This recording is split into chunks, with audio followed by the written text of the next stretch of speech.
இட்லிக்கு சட்னி தொட்டு சாப்பிட்டதெல்லாம் முடிஞ்சு போச்சுங்க. இப்போ சட்னிக்குள்ள இட்லியை டை வடிக்க வச்சு சாப்பிட்டாதாங்க டேஸ்ட்டு வேறு லெவலில் இருக்கும். மதுரை தண்ணி சட்னிங்க சூப்பராக வச்சிடலாமா? ஃபஸ்ட்டு ஒரு பேனில் கொஞ்சமாக எண்ணெய் போட்டு 3 பச்சை மிளகா 2 வரமிளகா சேர்த்துக்கோங்க.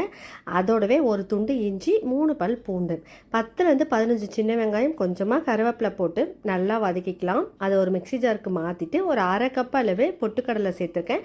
கூடவே உப்பு தேவைக்கேற்ப போட்டுக்கிட்டு கொஞ்சமாக கொத்தமல்லி, க்ரீன் கலரில் வேண்டாம் அப்படின்னா கொத்தமல்லியை ஸ்கிப் பண்ணிவிடுங்க. ஒரு தாளிப்பு கொடுத்துடலாம். கடுகு சீரகம் வரமிளகா கொஞ்சம் பூண்டு தட்டி போட்டு கருவேப்பிலை போட்டு தாளிப்பு கொடுத்துடலாம். எந்த அளவுக்கு தண்ணி வேணுமோ அந்தளவுக்கு தண்ணி கலங்க. ஏன்னா அதுதான் மதுரை தண்ணி சட்னி. சும்மா இட்லியை ஒன்று ஒன்றா எடுத்து சட்னிக்குள்ளே டை வடிக்க விட்டு அதுக்கப்புறமா நல்லா ஊற வச்சு சாப்பிட்டு பாருங்கள். வேறு லெவலில் டேஸ்ட்டு. நான் இன்றைக்கி ட்ரை பண்ணேன், சூப்பராக இருந்துச்சுங்க. எத்தனை இட்லி உள்ளே போச்சுனே தெரியல. நீங்கள் கூட ட்ரை பண்ணுங்கள்.